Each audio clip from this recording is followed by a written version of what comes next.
Yo, what's up, Arsenal fans around the world? Welcome back to the Arsenal Roundup here, and it's been a while, but we've come back with a lot of exciting stories in the world of Arsenal to give to you. Let's get right into this video.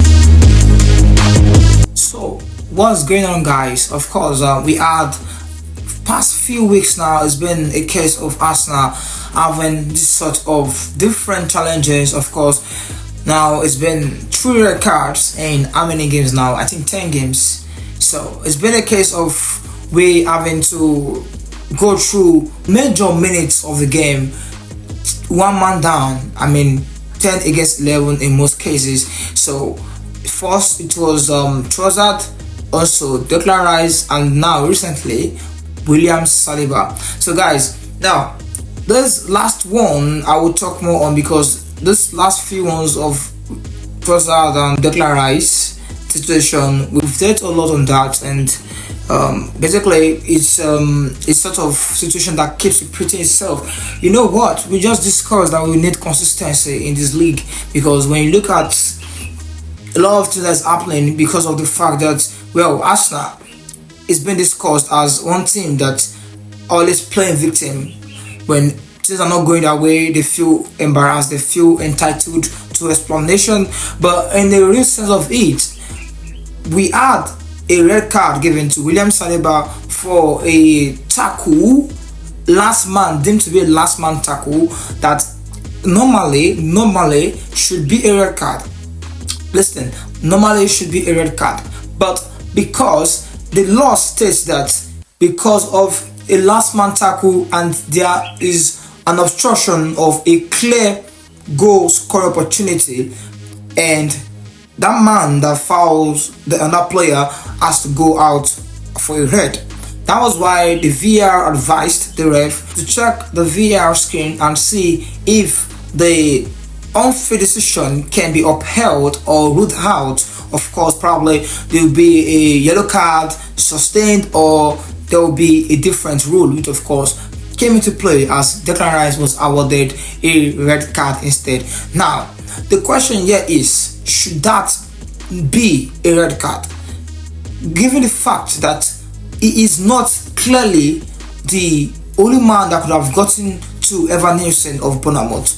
We saw a situation whereby we had, look at it here, there was somebody like Ben White very close to the situation, and because of the distance, we are talking of 45 yards out, and 45 yards is enough not for us to deem it fine. It will be probably a one-on-one situation with the goalkeeper, but 45 yards is good enough to deem it not a clear and obvious chance for Evan Nielsen, because Ben White was running straight and he could match up, of course, with Evan Nielsen. William Saliba also, with that light tackle or entanglement he had with Evan Nielsen, he could still pick up himself and catch up with him. So it's not close to the 18-yard box, it's not close at all. I was talking about 45 yards out. So how then will you give a red card in that kind of situation? These are one of the reasons why Arsenal fans are complaining. So I don't want people to look at Arsenal fans as we always complaining, we always playing victim. These are reality, and when it happens to your team, you get to say the same thing. So why shouldn't we discuss what is really going on when these things keep repeating itself every time when it comes to the Arsenal? So that's and many more we need to take care of in this league. If this league truly wants to sustain the reputation as the best league in the world, and probably the biggest and the hardest league in the world, because when these little margins are being dealt unprofessionally with, then you can question the authority or the claim of the Premier League as the best league in the world, because we have been discussing it over and over again, season and season again, about the fact that these referees will one day jeopardize the reputation of this league. And of course, now recently a report came out that when the difference between other leagues in Europe and England is the VAR is used in England to protect the ref, whereby the VAR is used in other leagues to help the ref get the realization. Because it's fair to say, I mean, the referee, these situations are subjective. I mean, there's no way that states in the law that the referee must, of course, obey what the VAR says. So the referee still has his own thinking to do, and he has made a decision. He was forced to see the position. He knew, look, Ben White was close to that situation, and we also have Saliba indirectly in the tackle, and Ben White will catch up with Evan Nielsen. He is not his close defenders, but apart from that, again, the yards was very evident. It's still long yard before the goal post. So why will you deem that a last man tackle or a last opportunity to stop a clear opportunity at goal? That's not true, and our league really needs to get better. But looking inwards, Arsenal ourselves, we need to improve in certain areas of our game, because definitely to avoid situations of this from repeating itself. Now, moving on, something interesting happened recently, and I would love to bring attention to everyone to it. Now, we saw in the Liverpool-Chelsea game, one man had something similar to what happened with William Saliba and Evan Nielsen in Arsenal-Bournemouth game. His name is Tosin Adarabioyo, former player of West Brom, former player also of Fulham. Now, when you look at this situation, he is very close to Jota of Liverpool, put him down a more serious tackle than even William Saliba's. And fine, he had Colville lingering around, but the line is there. He's still some distance away from it. So when you look at that situation, you feel okay, he was given a yellow card. Then if that should be a yellow card, then William Saliba also has to be rescinded and given a yellow card, or the original decision of the ref has to be sustained, which was not the case. In fact, the VAR was the one that convinced the ref, or probably convinced, so to say, him to give William Saliba a red card instead of a yellow card that was originally awarded. So guys, these little margins could tell at the end of the season.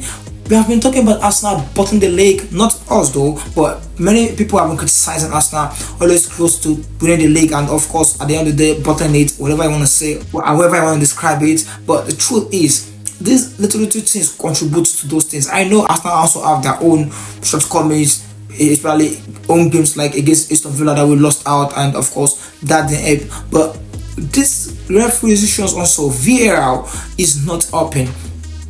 These little decisions that they take tell at the end of the season. So obviously it's not a conducive environment for competition, because the law of competition states that the condition for competition will be entirely neutral and favorable to everybody, not favorable to one. So what are we talking about here? There are theories coming up already about Manchester City being favored, because Liverpool would have gotten a clearer chance at winning their game if they had done the right thing. Looking at the Saliba situation, sending off Tosin Adarabioyo off, and Arsenal also would have not gotten defeated by Bournemouth. Of course, in anyone's books, nobody would tell me they expected Bournemouth to beat Arsenal. It's not possible. So when you look at this sort of situations, these are fine margins that could decide who will eventually be the champions of the league. So if this continues, I will tell you for free that Premier League will lose its credibility, and don't be surprised when big brands don't want to get too much involved or putting much investment or their resources into the Premier League anymore. Don't be too surprised, because these things are telling already on the league. Discussions are already going on in different quarters about how they can change certain rules just because of what is happening in Premier League. So Premier League, if anybody's saying this needs to get improved, not only because of Arsenal but other clubs. A lot of stories and issues happen every time with VAR and referees. If VAR was the problem, no. If VAR was the problem, then other leagues also will be complaining. But VAR is not the problem, at least not to the extent of Premier League. A lot of leagues, we don't hear them having issues every time with VAR and referee saga. So let's get things right, Premier League. So guys, that will be the end of the Arsenal Roundup today. Don't forget to like, share and subscribe if you're watching us from YouTube, and also please follow, like and also share this video, guys. Please share this video to reach more Arsenal fans, so that we can also be encouraged to bring in Arsenal updates for you on this page and on this channel. We'd like to see you in our next video. Until then, your boy is out.